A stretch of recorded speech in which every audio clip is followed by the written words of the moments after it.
industrial psychologist here in South Africa, and both girls are not married. And then, what else? Oh yeah, we've been in ministry, how long? Lee has been in ministry 50 years, and so I probably 45. Okay, so that's us. Lee, tell us, how many wedding ceremonies have you conducted? Oh, Irene is the statistician in our family, and according to her, I've, in 50 years of ministry, conducted 380 weddings. Wow. So, 380 weddings. That's amazing. yeah. How many funerals have you done? How many? He's done about 260 funerals. No, 360 funerals, sorry. They're about almost the same number of funerals. Wonderful. So what we thought we could do is we're going to do something called rapid fire. Now these are questions which you literally have to answer as in one word. I'm going to give you an option and it'll help us all to get to know you a little bit. So you're just going to shoot either yes or no, or I'll give you two options, but rapid fire. I'll start with one of you guys. Irene's like, she's a woman and you said one word. Yeah. We're going to do our best. Okay, so I'll do it for each of you and you guys can answer. So, Lee, morning or night person? Morning. Morning. Morning. Okay.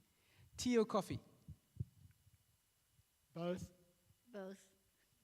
Chicken or beef? Beef. Chicken. Sweet or savory snacks?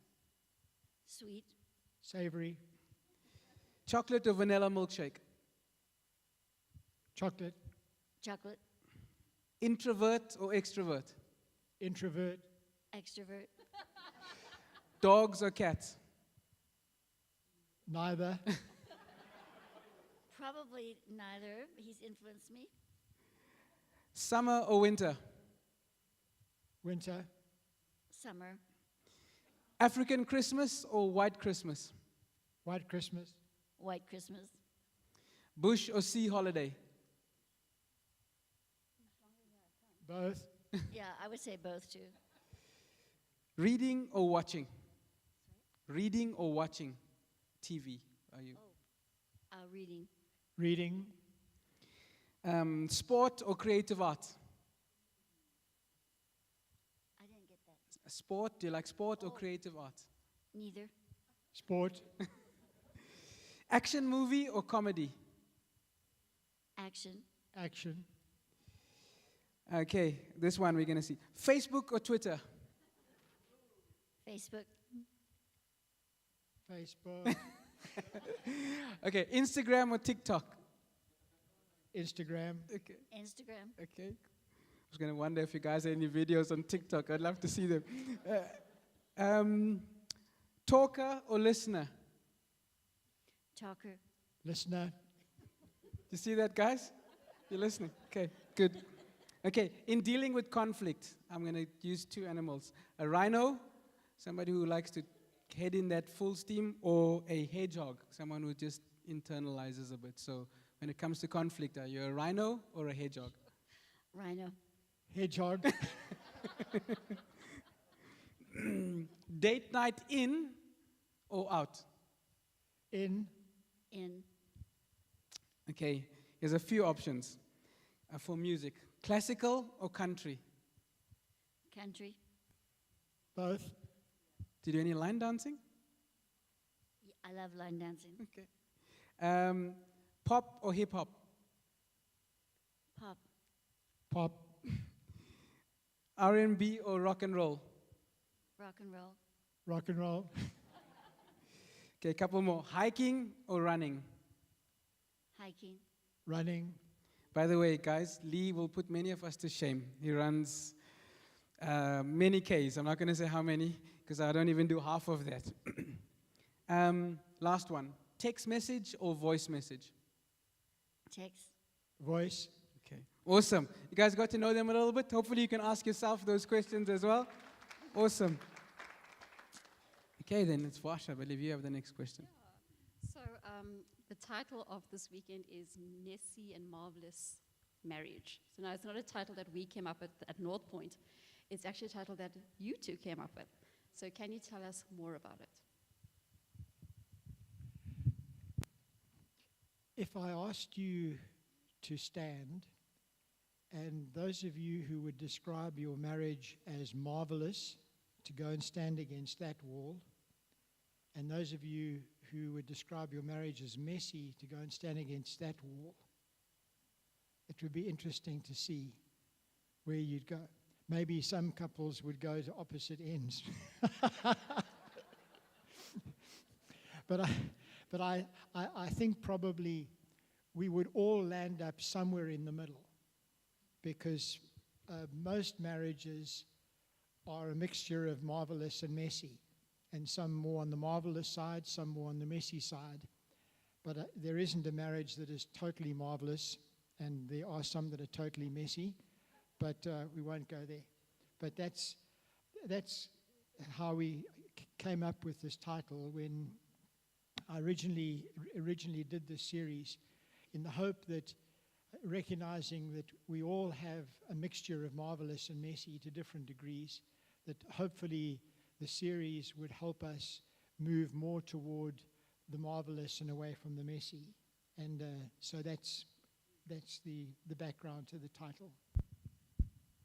Yeah, that's amazing, because I think if we're all honest, we all sit somewhere on that spectrum, right? And so we're hoping that over this weekend that it will move a bit more to the marvelous side. As we look around, Lee and Irene, there's much confusion today about marriage, right? And tonight is about foundations. But just from your side, I know you've been around for a long time, in 50 years of ministry. Why do you think there's such confusion about marriage today? I think a main reason is kind of what you touched on in the intro, Sean, is the lack of a biblical foundation. In Matthew 19 in the New Testament, we have the record of some Pharisees who were the religious leaders of the day coming to Jesus with a question. And interestingly, they asked a question about divorce, and they said to him, "Is it lawful for a man to divorce his wife for any and every reason?" Now, the bit of background to that is there were two groups of religious leaders in that day. There were the conservatives, who were the Pharisees, and there were the liberals, who were the Sadducees. And they were kind of looking to see where Jesus would land on whether he would side with one group or the other. And Jesus answered their question about divorce by talking about marriage. And so he said to them, "Have you not read?" Now, he was talking to the theologians of the day, and he, in answer to their question, says, "Have you not read?" And then what he does is he quotes from Genesis chapter 1 and Genesis chapter 2. And he takes them right back to the beginning, and he says, "Have you not read at the beginning?" And then he quotes Genesis 1. "At the beginning, God made them male and female." And then he goes on and he quotes Genesis 2:24, and he says, and God said, "For this reason, a man will leave his father and mother and be united to his wife, and the two will become one flesh." And then Jesus added to that Genesis 2:24 by saying, "So they are no longer two, but one." And then he added further a verse that is often quoted in marriage ceremonies, and I've probably quoted it, 380 times. "Whom therefore God has joined together, let no one separate." So I think in answer to your question, I think there's a lot of confusion, as there was in Jesus' day, amongst the Pharisees and the Sadducees and their particular band of followers, because we haven't really read and understood understood and embraced what God says about marriage in a foundational way. I think that's, in my experience, often people who are making good or bad decisions around marriage, it's because they don't really understand what marriage is, what God's design is, and what God actually does when a couple gets married. Thank you, because I think that's so important with the foundation is where do you go to get this foundation? And that's an interesting question that Jesus raises. Have you read? And I think for all of us, sometimes when we're looking at a foundation for our marriage, the first place that we go to is not often the Bible, right? We often go to something that can just fix the situation in a moment. But often when we go and we look at this foundation, it's actually deeply profound. And so that's a great foundation because I do believe the Bible gives us the clearest foundation of marriage because God sets that foundation in the marriage. But if we put that foundation in place, and you mentioned these two scriptures from Genesis 1 and Genesis 2, just in your understanding, what then are the implications of a marriage that have this foundation? We certainly know that it's not perfect, but we do have an idea that God is able to help us. What are the implications of putting in this design and foundation that God has set? I think in that Genesis 1, Genesis 2 context that is so foundational, if we had time tonight, we could read Genesis 1 and 2, and you would pick up what God, that marriage is clearly God's design. And that's really the foundation of where we have to start. In Genesis 2 is kind of almost sort of a recap in a way, and yet an elaboration of what we have in Genesis chapter 1 of the creation story. And Genesis clearly teaches that God formed man. He made Adam the first man, and he made him in his image, in the sense that man has the ability to think and to choose and to feel, to relate to God, to relate to other human beings. And then, interestingly, as the story unfolds, God creates the man, and then he puts him in the Garden of Eden. It says God created a garden in Eden in the midst of this creation, and then he puts the man in the garden, and he says, you need to work this, and you need to tend it and care for it. That's your job, to maintain order, to create beauty in the garden. And then, interestingly, in Genesis chapter 2, God, having created the man, having placed him in the garden, given him the responsibility of ruling over God's creation, of managing that garden. And all the way along in the creation story, and you'll remember this from Genesis chapter 1, after each day of creation, God says, what he made, he saw, and he said that it was good. It was good. He did this, and it was good. He did this, and it was good. He made this, and it was good. All the way along, and then very good. But then he says there was something that wasn't good. He said, it's not good for the man to be alone. After all the goods, here's not good. It's not good for the man to be alone. I will make a helper suitable for him. And that was God's declaration, if you like. The need for a partnership, a helper suitable for him. And then, of course, we have the creation of the creation of Eve. A lovely story full of rich meaning. But coming back to the alone bit, sometimes people are in danger of thinking, well, the reason why God made the woman was because poor Adam, he was so lonely, shame, so now God needs to make a woman to deal with his loneliness. And of course, having a wife does help with the loneliness. But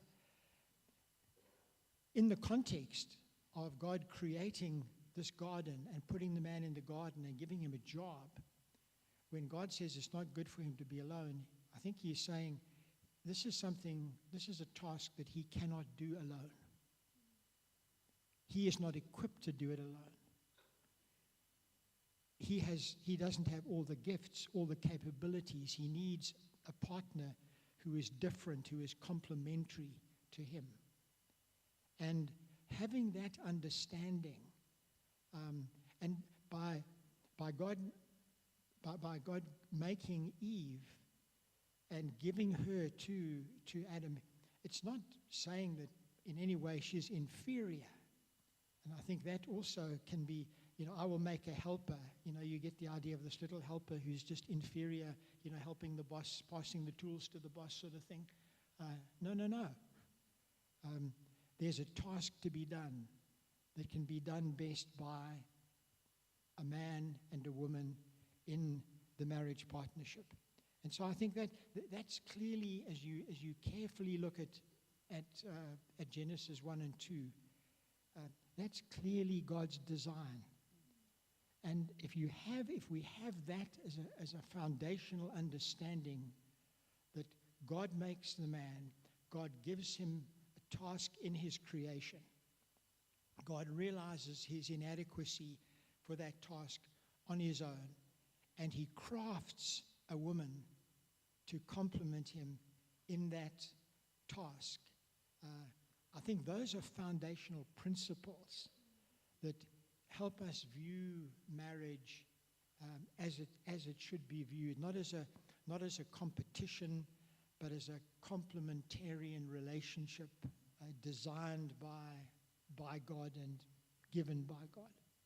I don't know if that answers. No, that answers. I think that's quite helpful. It tells us how God intended it, why we have a man and a woman. But I think for us guys, this mystery of women has long plagued us and confused men through the ages. Just explain to us the significance of God making Eve from Adam's rib. Yeah, I mean, when you think about it, Genesis says that he made Adam from the dust of the ground. And he could have made Eve in the same way. But instead, he chose to make her from part of Adam to show their unity, their one flesh union, the depth of that union that can really only be experienced in marriage. It's hard to describe. It's more better experienced than explained. And I think it was Matthew Henry, that commentator, who said that God took her or made her from a rib from Adam's side to just as a reminder that she is to be at his side as a partner in life.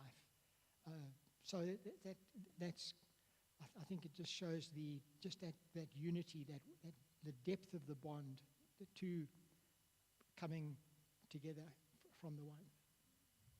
And you want to feel free to add to that. I'm sure I'm not saying everything that can be said on it.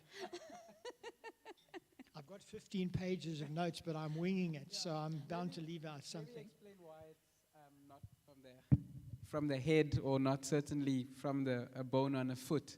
Yeah. That would be helpful for some of the guys, because they have that idea sometimes. As guys, sometimes we can. I don't want to say this is for every man, but generally there's this idea, because even after Genesis 1 and Genesis 2, we have Genesis chapter 3, where this wonderful pattern is blown apart because of sin. And often this side-by-side relationship is interrupted and broken by sin, so much so that it often looks as if maybe the woman was made from a part of the man's brain or a part of his foot, determining on how they relate to one another. So maybe if you can just explain that significance of actually it's not, it's just not there in a sense of to lord it over or to be trampled upon. Yeah, I think it's very much a partnership that God creates, because the one, if I think about our marriage, Irene has those womanly skills and abilities and insights that I lack, and I bring something to the marriage that she lacks. So it's very much that partnership. There is always the temptation to lord it over, and we'll probably get to that somewhere along the line.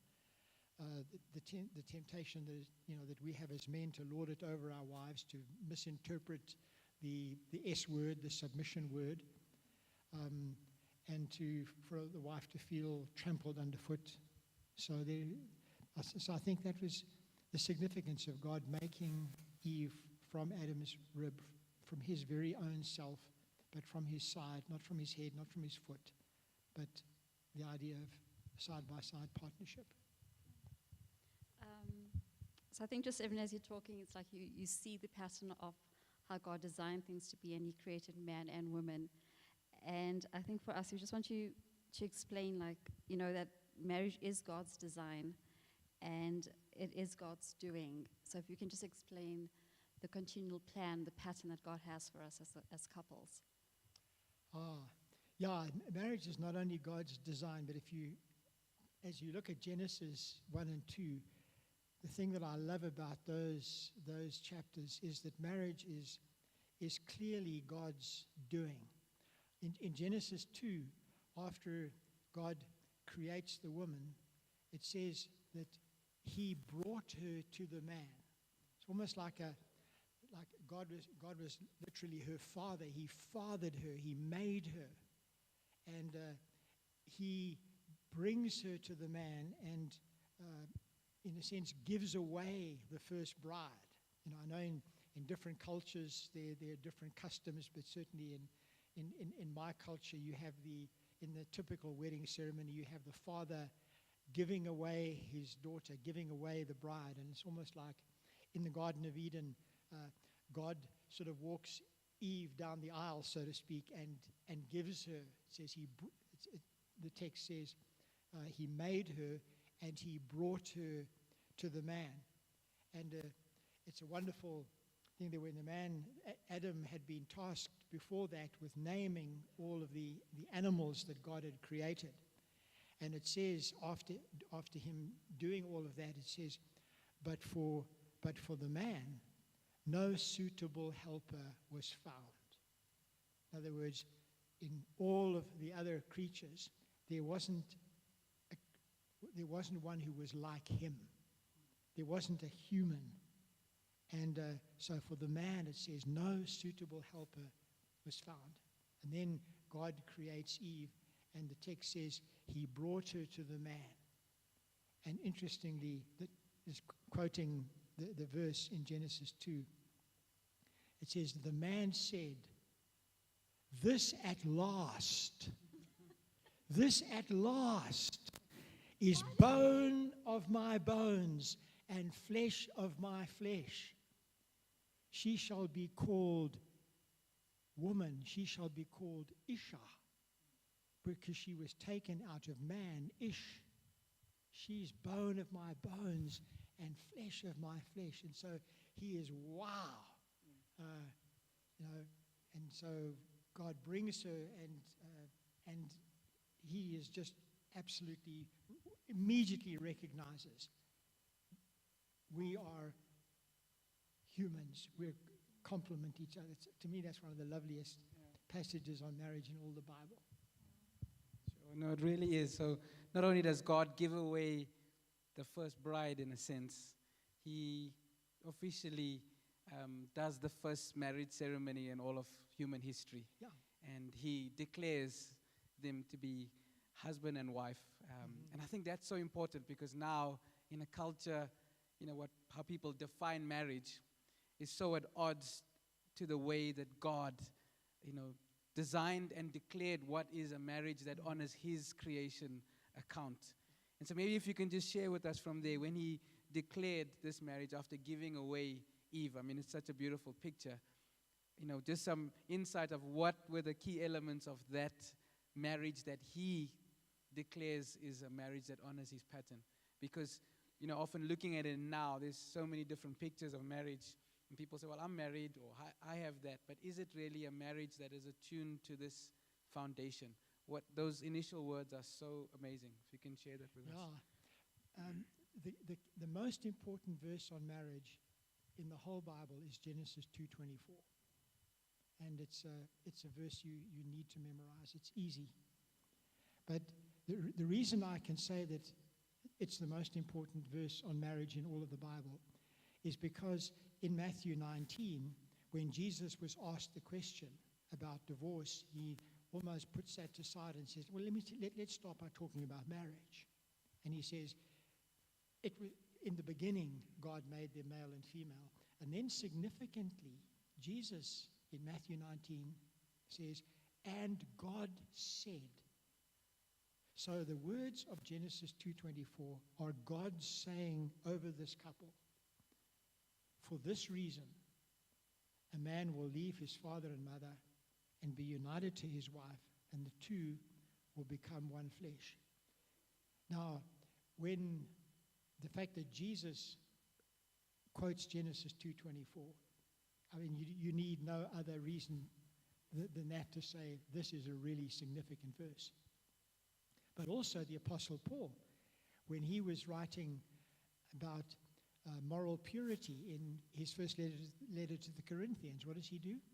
He quotes Genesis 2:24. And then again in his letter to the Ephesians, in Ephesians chapter 5, which is the most extensive and comprehensive passage on marriage in the whole Bible. Ephesians chapter 5, what does the Apostle Paul do? He quotes Genesis 2:24. So that's the key verse. And there are 5 things in that verse that define marriage from God's point of view. Let me quote it again. For this reason, a man will leave his father and mother and be united to his wife, and the two will become one flesh. So Jesus teaches in that verse, or God teaches in that verse, that number one, marriage is heterosexual. It's a man and his wife. It's not 2 men, it's not 2 women. It's a man and his wife. That's from the beginning. And then it's monogamous. It's a man and a woman, both singular. So it's not polygamous, it's monogamous. Now, sure, there are times because of sin and because of the fall in the Old Testament period, there were times when polygamy was seemingly tolerated, and even some important Old Testament characters, like David, for example, was polygamous. But it was not that way from the beginning. That was a result of sin, but God's initial design, it's heterosexual, it's monogamous, and then it's public. There's a public leaving before there's a cleaving, before there's a joining in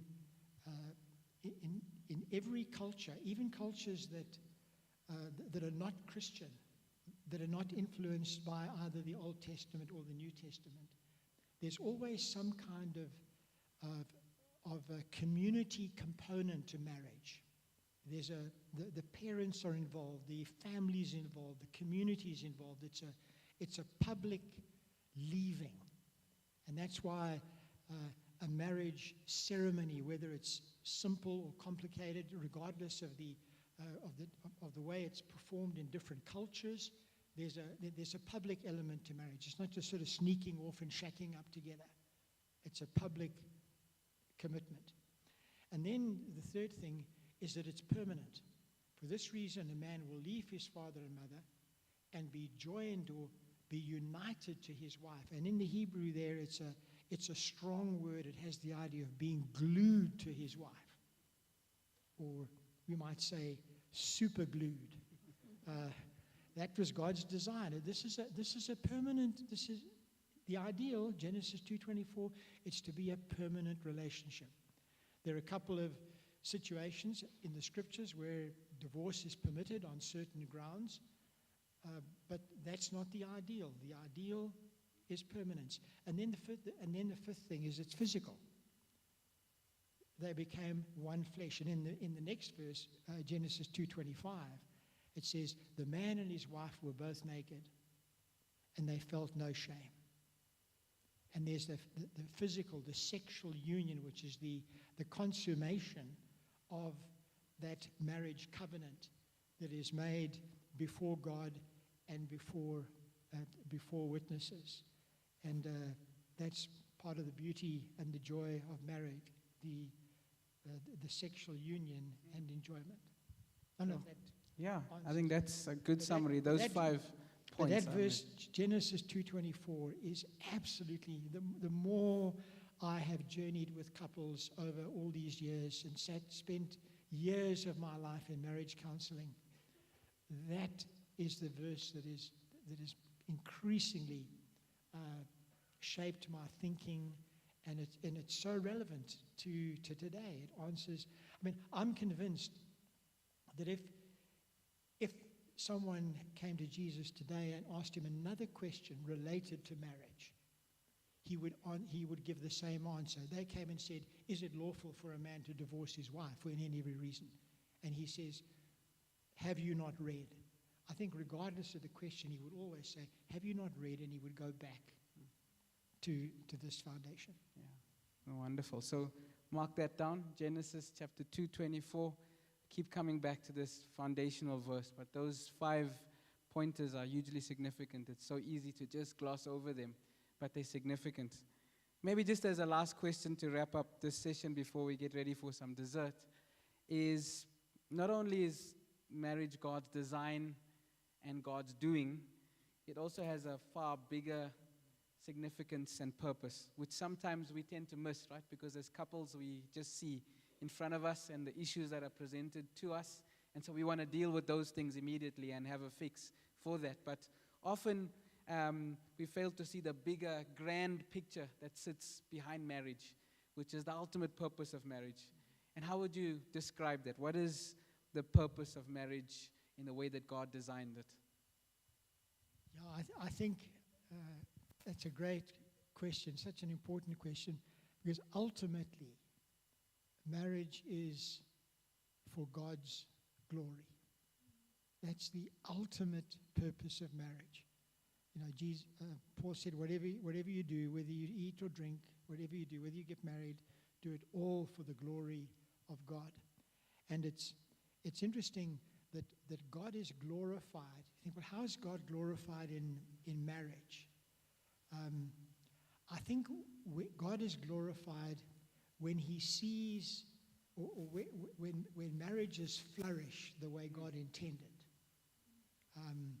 And no marriage is perfect. And you'll hear tomorrow morning when Irene and I share our story. I don't know, you think we can come back tomorrow? It's a bit of a messy story, to be honest. And if you think we're great now, you won't think we're great after tomorrow. Believe me, because we've, the messy part, we've had our messiness, as Irene will tell you tomorrow. But I believe that, when I look at our marriage as it is today, and how God has worked and grown us and brought us through difficulties, I believe that God is glorified by our relationship, with its flaws, with its weaknesses, but the growth and what he has done in us, that has brought glory to God. God is glorified should he choose to bless a couple with children. I mean, the glory. One of our young couples had their first child this week, and they sent a picture on our WhatsApp group, and here they were in the delivery room, they both had their heads covered with their little hats that they wear in surgery, and there was this little face of this newborn baby and this couple around, and I just thought, wow, God is glorified there in the creation of a new life. We've watched this girl every Sunday from the time we heard she was pregnant, and she's got bigger and bigger and bigger and bigger. Well, hey, I hope she pops this out before Mother's Day, and she did. And Sunday is going to be her first Mother's Day. And I just thought, wow, the glory of God in a child in the conception of a child, in the development of a child, in the birth of a child, in the growth. I was watching my grandson at cricket coaching the other day, he attends St. John's, and I went to pick him up, and I was sitting watching as he was bowling, and I just thought, he's now 14, and I've just watched him become a man before my eyes, and I just sat there on the chair at the back of the cricket nets, and I just thought, wow, God, he's just developed as he should. I mean, all the parents do is feed him, and look at what happens. It's amazing, you know. And I was just praising God for what I saw in front of me as he's developed from this scrawny kid to this muscular, young man. He's glorified in children. He's glorified also in the sexual relationship between a husband and a wife, and the purity that preserves when we are satisfying one another sexually. We're not nearly as temptable as we would be otherwise, and Scripture makes that clear in 1 Corinthians chapter 6. And when I find my sexual fulfillment in Irene and she in me, and that lessens my temptability. It doesn't remove it, but it lessens it. I mean, if I know I'm going to get a good meal at home, I'm not tempted to stop in a McDonald's on the way home, if you know what I mean. and God is glorified in that. God is glorified in that. And He is pleased when He sees us making love and enjoying each other and saying at the end of a lovely evening, thank you, that was great. He's glorified in that. He's glorified when we together build a home or build a business or are involved in the church or do something in His creation that helps other people. And we do it better together than we could do it separately. And He looks at that and says, wow, I see that partnership working. I see what I designed. I had created the Garden of Eden. I put Adam there. He was not sufficient to do that by himself. I made Eve to be a partner with him. And look at the allegorically speaking, look at the garden flourishing. Look at the flowers, look at the trees, look at the fruit, look how they've cultivated it and cared for it.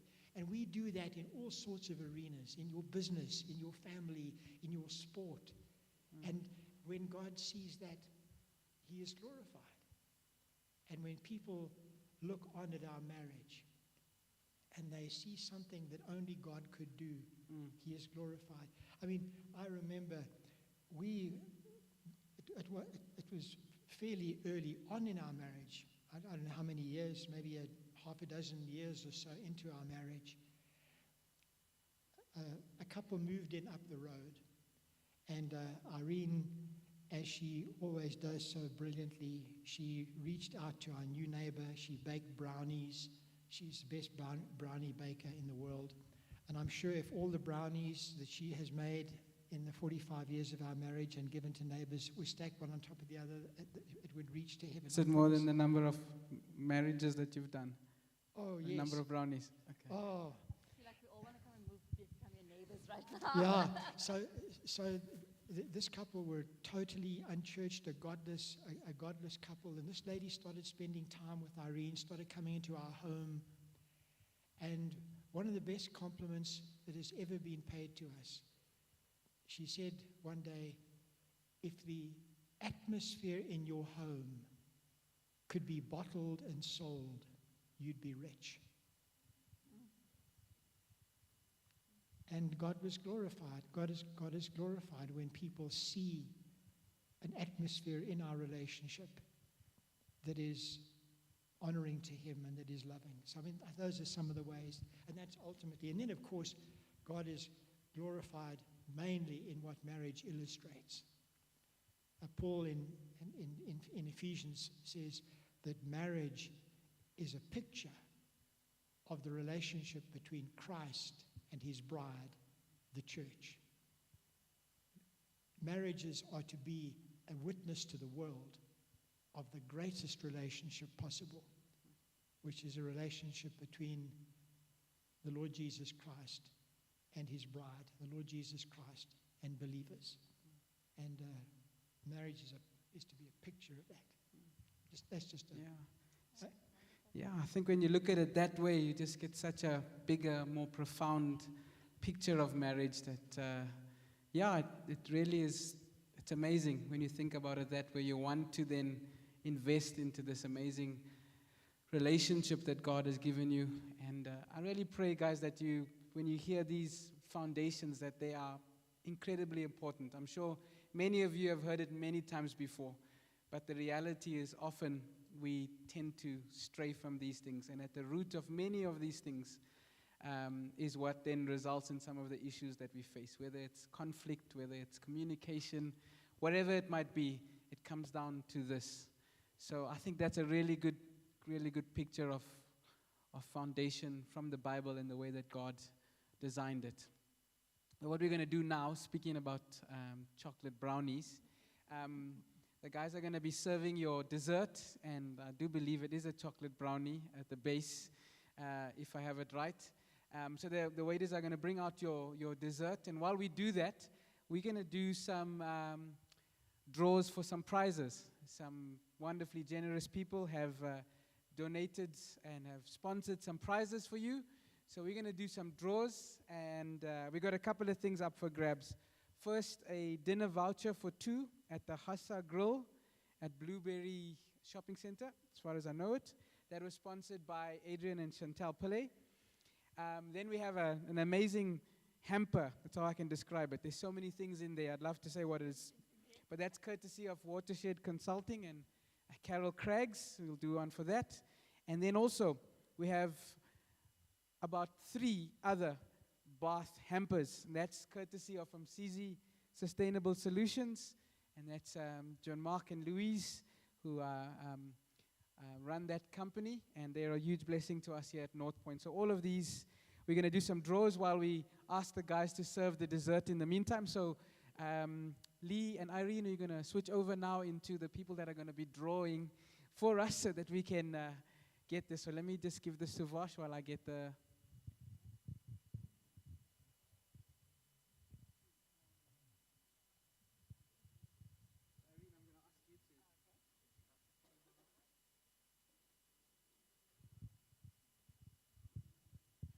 Woohoo! Table number 27, Brad and Tiffany.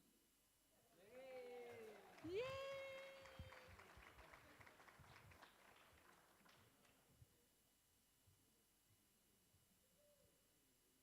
Woohoo, Bradley!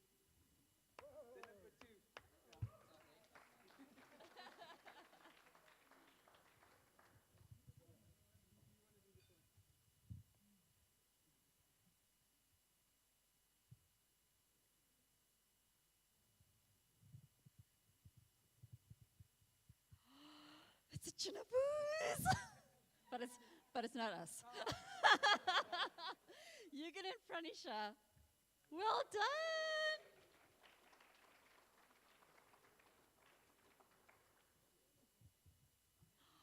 Yugen, we're going to have tea tomorrow afternoon. You know I'll come.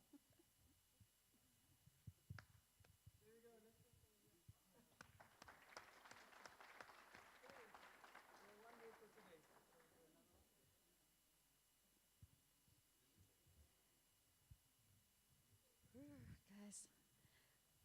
Number 28, Innocent and Sitsi. Congratulations.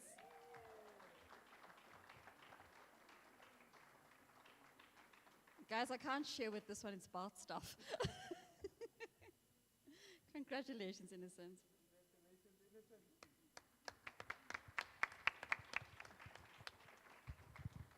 For those of you who are wondering, we're going to get, these prizes are not audited. There are many accountants in here.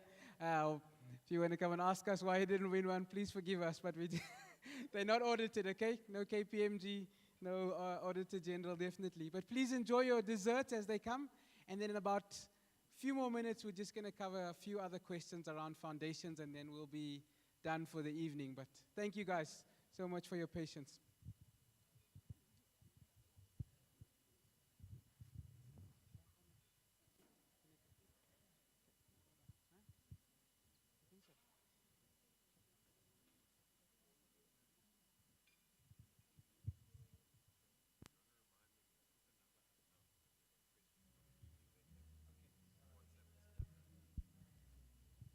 Okay, guys, I've just been told also, if you have any questions that have come up while you've been listening to this session, what we're going to do is then we're going to have the number will come up on the screens. You can text your question to that number, and then sometime tomorrow we'll answer those questions, okay? So take note of the number. If I could ask the guys just to put it up on the screen, you can text your questions to that number. Thank you.